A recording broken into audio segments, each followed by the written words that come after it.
ถามทุกคนอีกทีหนึ่งเนาะวันนี้เราก็เป็นโครงการหนึ่งที่พระเจ้าได้ทรงจัดเตรียมให้พวกเราได้มาพบกันเนาะแต่ว่าในตอนแรกก็คิดว่าสิเป็นมาพี่น้องเพราะว่าสอนดนตรีเขาอยู่เลยจะอุ่นว่า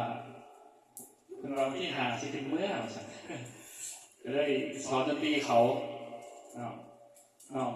เขาก็เลยจบไปสมัครเป็นเพลงใดแต่ว่าขึ้นมาซื้อมาแล้วพอเพิ่นขึ้นมานี่เพิ่นมามืออื่นนะขณะที่ข้าซ้อนอยู่โอ้ยเลือดในว่าสั่นเลือดในยุคอันนี้ก็เป็นการเตรียมความประชา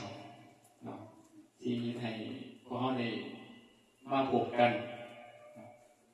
ดังนั้นอาทิตย์ก่อนพี่น้องเรียนอยู่ในหนังสือใดจริงว่าให้เป็นผู้แบ่งปันประคำของพระเจ้าเสร็จไป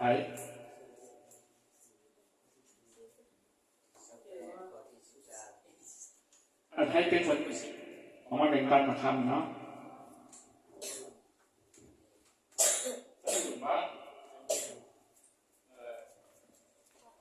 จะดูแลปันประคำอย่างที่เราชื่อว่าสุภาษิตบทที่18ข้อที่13ว่าวันไหนแหละจือจะบอก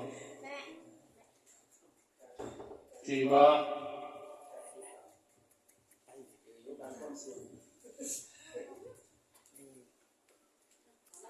เรื่องยังมันสอนกันไว้การสอนผู้ที่สอนเสื่อมบาปกรรมใครจะสอนพี่น้องไว้ในชีวิตจะบ่อยเลยแม่เป็นขอประคำที่สอนเฮาเห็นปะแน่นอนพี่น้องขาเฮามีการสอนเพื่อซ่อนเพื่อเสื่อมไว้เกี่ยวกับบาปกรรมของเฮานะเหตุการณ์การเจริญมันพี่น้องบ่เจริญเท้ามีการยอมพร้อมตัวไปไหนเจริญอยู่วะประจำเวลาเขาเจริญร้อยไม่ยอมมันนะ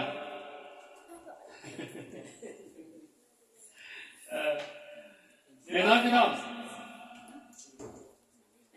ในวันนี้ก็เป็นวันหนึ่งที่พระเจ้าได้เขามาพบกันถ้าเขาเบิ่งหน้ากันนี่เขามานั่งที่นี่ครับเขาเป็นลูกไม่เดียวกันบ่เรียกว่าลูกไม่เดียวกันบ่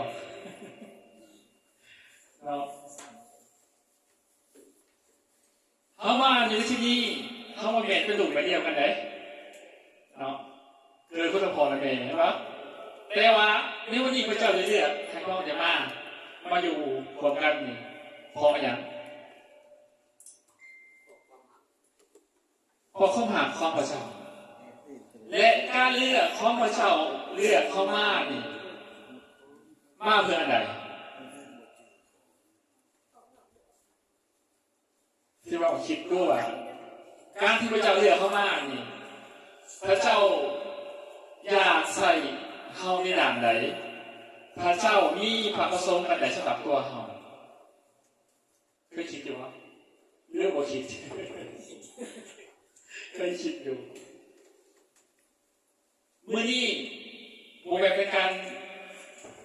เทศนาแต่เมื่อนี้จะเป็นการเรียนรู้ร่วมกันศึกษาคำของเจ้าร่วมกันอาจจะมีคำถามอาจจะมีคำตอบสามารถตอบได้เนาะเพราะว่ามันเป็นการเรียนรู้ร่วมกันฉะนั้นพระเจ้าสร้างเข้ามาเพื่ออะไรอันที่หนึ่งเริ่มต้นก่อนเพื่ออะไรพระเจ้าสร้างเข้ามาเพื่ออย่างเพื่อใช่พระเจ้าสร้างเข้ามาเพื่อให้เข้านมัสการพระเจ้านะครับ นมัสการพระเจ้าของพวกเขานั่นเขาต้องเป็นแบบไหนมันดังของเพลงตบมือกันไม่ยากวะคิดไปเลยอ่านวันพี่กับไม่ยากพระเจ้าให้เฮานมัสการพระเจ้าด้วยจิตวิญญาณและความจริงอะไรคือจิตวิญญาณอะไรคือความจริงและความจริงที่ว่าอยู่ใส่เป็นอยู่ใส่เป็นอยู่ใส่ความจริงอยู่ใส่ไม่ยิสุคิดไปเป็นตัวอย่างพระเยซูคิดเป็นตัวอย่างแบบอย่างให้เขาเป็นผู้เปิดหรือก็เสืออันนี้คือของเขา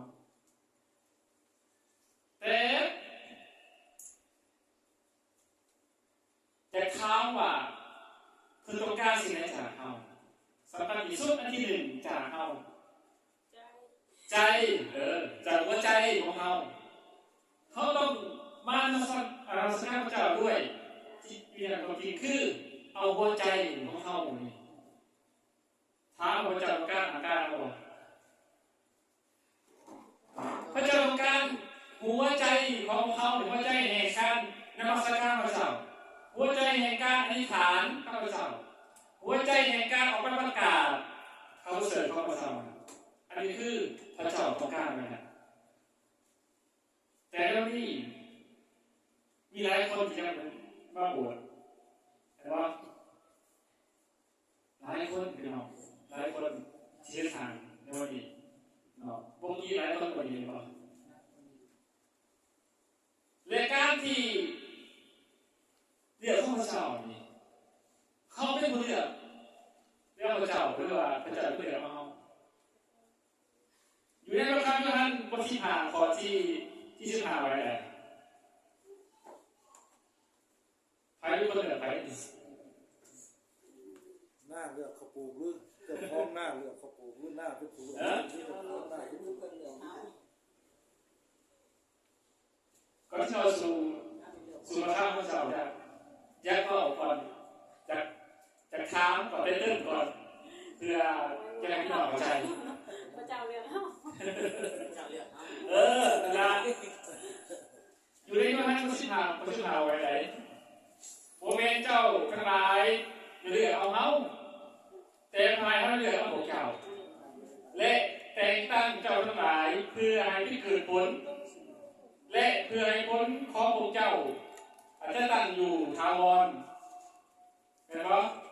เพื่อว่าเมื่อเจ้าทั้งหลายเจ้าทูตสิ่งไหนจะพระบิดาเจ้าในนามของเขาพระองค์ก็จะทรงประทานสิ่งนั้นในแก่พวกเจ้าและนี่แหละเมนขอความที่เขาสั่งพวกเจ้าคือจงหักซึ่งกันและกันหมายความว่าในเวลานี้พระเจ้าเรียกของเขาเหมือนกันและการเรียกของพระเจ้ามากเหมือนกันพระเจ้าอย่างนี้เท่านี้เกิดผลอยู่อยากเห็นแต่เราเห็นว่าอันนี้ที่สำคัญนี่มันพระเจ้าต้องการแบบนั้นแบบให้ทราบได้ว่าเขาเห็นว่าสิ่งนั้นเขาเกิดผลในวันพระเจ้าเรียกว่าบุญเกิดมันบุญเกิดพระเจ้าต้องการให้เขาเกิดผลในพระเจ้าและการเกิดผลนี่มาจากใสพื้นฐานของการเกิดผลมาจากใสเขาต้องรู้จักพระข้าวพระเจ้าเห็นไหมเพราะว่าในพระข้าวเจ้านี่สอนเบิดทุกอย่างและการที่เขาจะเติบโตอะไรนี่เราต้องมีประกาศเห็นเขาเติบโตทางด้านทางกายก่อน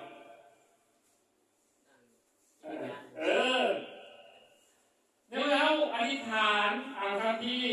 อธิษฐานของเจ้าแล้วเขาจะเติบโตทางด้านของเสือพระเจ้าต้องการให้พวกเขามีเติบโตทางด้านทางกายก่อนหรือ คุ้มเสือเหลือคุ้มเสือ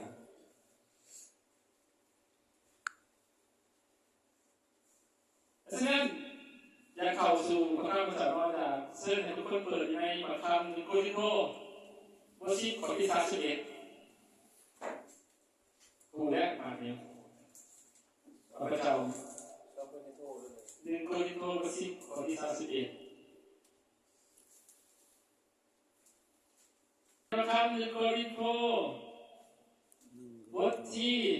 10ข้อที่31กล่าวว่าเหตุฉะนั้นเมื่อเจ้าทั้งหลายจะกินจะดื่มหรือจะสิ่งใดก็ดีจงเฮ็ดทุกสิ่งเพื่อถวายเกียรติแด่พระเจ้าขอเสนอคุณได้ถามว่าสาธุการในองค์พระเจ้าองค์พระเจ้าที่ใหญ่สูงสุดขอบคุณเจ้าที่เป็นสารมีที่องค์นำให้ผู้ได้ข่าวว่าเฝ้าพระเจ้าในวันนี้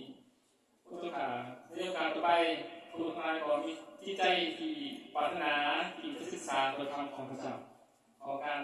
ทรงนำด้วยทุกเองทางทุกคนทุกเสื้อด้วยพระนามของพระเยซูเจ้าอาเมนอยู่ในพระคัมภีร์ตอนนี้บ่อย